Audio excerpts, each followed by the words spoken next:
hold up. Hold on. Let me try to fix that. What? There we go. Okay. Yeah. What? You had the chat box hidden behind the thing. I fixed sorry. it. Yeah. All right. So, temporal mechanics 101. We pick up. They know that the timeline's been screwed up, but they think that maybe because of their temporal shielding, man, whatever. If they have temporal shielding, why don't they have every ship equipped with temporal shields? Now, don't get me wrong. I understand where temporal shielding actually came from. Voyager with the whatchamacallit, the Krenim. Remember, they were trying to come with, because they had temporal weapons, and Voyager was trying to come up with a defense against that. However, but I love the fact that it's like, yes, it's supposed to protect us from paradoxes. That doesn't even make sense. I'm sorry. It's just, I understand that sometimes... How can it protect you from a paradox? That doesn't... Right. That's like saying that, well, of course, now, granted, in Voyager, they cracked a hole in an event horizon. So why not? They have paradox-proof shields. You can't. No, then a paradox can't beat a paradox if you can. Right. And in fact, and I knew they were going to invoke it. I was so angry. I was waiting for it. And when they finally said it, I literally yelled when they tried to say that Gwen was living in both the states of Schrodinger's cat. Because anybody that actually believes that Schrodinger's cat is both alive and dead until you open up the box is a freaking moron. The cat is either alive or dead. You just don't know until you open the box. So mathematically, you would make the assumption of both until you see which one it actually is. It doesn't mean the cat is literally living in a superposition of both being alive and dead at the same time. I get so sick of people thinking that just because it works in the math, that makes it reality. That you need some paradox shielding for that. All right. Sorry, I that's just one of those things that really gets me. People that worship quantum mechanics, but then they take these weird interpretations of it as being literal, and then they get mad at Christians because they believe there was a worldwide flood. At least that's possible. Yeah. I'll give you that it's very unlikely, but at least it's possible. Anyway. Sorry, oh man. So they're trying to figure out what to do, and everybody's kind of freaking out because the timeline's been changed. They get a mysterious message where they have to save Gwen, and then they get coordinates to where Gwen is. And they say, is this message coming from Voyager? And the answer is just no. What it should have said is, no, this is Wesley. Super chat. And Thomas Potts with $1 says, you're wrong about the timeline this is in, but you haven't seen that episode where it's mentioned. Okay. So they actually mentioned the triple timeline theory? That'd be awesome if they did. I would take that as the highest form of praise if they actually mentioned. Well, you would be owed some money too, I would think. No, because I didn't copyright it or anything. Oh, whatever, man. You put it out on your YouTube. It's instantly copyrighted when you do that. Well, technically, no. But at any rate, just because you did it doesn't mean it's copyrighted. That's why you know that for a movie to be copyrighted, it has to have the copyright date on the film. And so that's why movies like Plan 9 from Outer Space are not copyrighted, because there's no date on the movie. There's no copyright date on the movie. Oh. That's the way the law works. Crete, I'm not trying to argue about the biblical flood. I'm just saying that the same people that believe that the cat is alive and dead at the same time think that the idea of How can the cat be alive and dead at the same time? It's not. It can't. Yeah. And the funny thing is that even violates the core principle of the laws of logic. Now, if you had paradox shielding, like they have in this show, maybe, but the box would have to have paradox shielding on it, I guess, But anyway, so yeah, this shouldn't say, no, it's not from Voyager and basically just leave them to wonder who the heck it is. It should say, this message is from Wesley Crusher. Because we know it's from Wesley. It's absolutely from Wesley. The only other person it could be from would be Chakotay, but, I do want to say, you went over it. That was a gorgeous piece of animation, special effects, whatever you want to call it, a second ago. Which one? A little bit further back. No. After this. Yeah, that's gorgeous. Anyway, yeah, it's some right nice lighting. there. I'll give them that. Yeah. There are things that aren't bad looking, but I don't like the general Clone Wars aesthetic. Anyway, so they see that she's in the Schrodinger's cat thing, and they're trying to figure out what to do. And they figure they need to get her back to Voyager so they can help her, because, apparently the doctor can give you an anti-paradox hypo spray.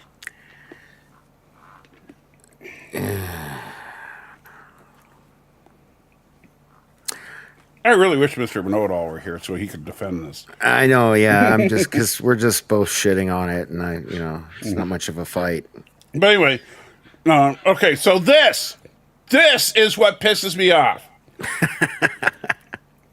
So Dal finally decides to take the Temporal Mechanics 101 class. Little tutorial video here. Mm-hmm. Yeah. Now, you were asking why no time police earlier, Ariel. They literally, now we know, because this is after Voyager, we know that there is a temporal prime directive. The one thing you are absolutely not allowed to do is to mess with history, right? Mm-hmm. All right. And yet, in this video, which is approved for applicants to Starfleet Academy, she literally teaches them how to do it.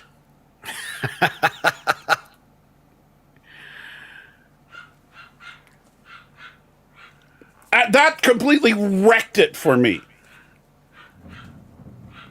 I was so angry. I was absolutely fuming. I'm like, wait a minute. Star Trek over and over and over, not in the original series, but later on in Star Trek, over and over, they beat us over the head with messing with history is bad. I mean, even in the original series, they say it's bad, but there's no law against it. Right. But they make this whole thing about that there's a temporal prime directive, that there's these time cops out there that are patrolling the timeline to make sure it's not effed up. And all this crazy bad stuff will happen if you ever mess with history. And yet, in a video that an applicant to Starfleet Academy can watch, she says, you really shouldn't mess with history. Now let's talk about how to make a time machine.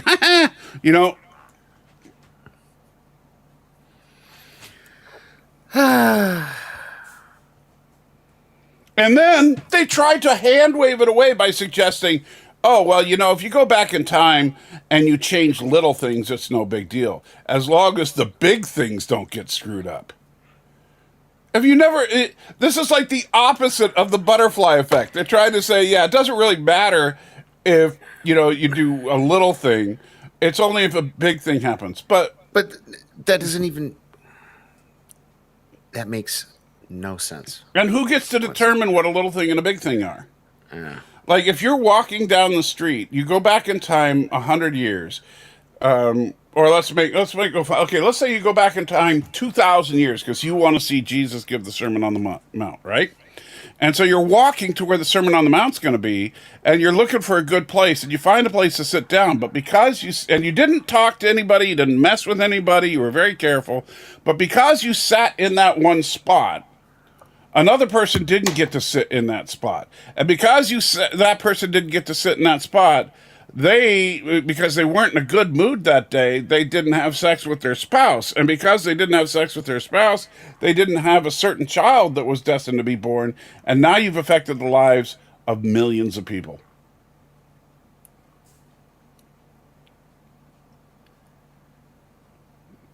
You okay? What? Like, no, I just like that was little mind blowing there.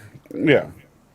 So yeah, this was absolute crap, and she's like, oh golly gee. And then the funny thing is, so she starts talking about like, ways, and see right here, she's showing you how to do it. She's literally hey, look, Captain Kirk and his crew did it by going around the sun. Yeah. Get on the wrong side of a cue, but your best bet is a classic interspatial flexure. In other words, Yeah, no. So she's giving you 3 ways to go back in time.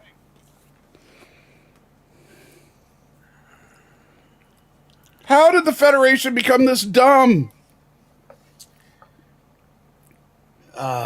You know what? At least I didn't have to watch The Boys, so I'm just gonna say that. Yeah, there's that. I'll give you that.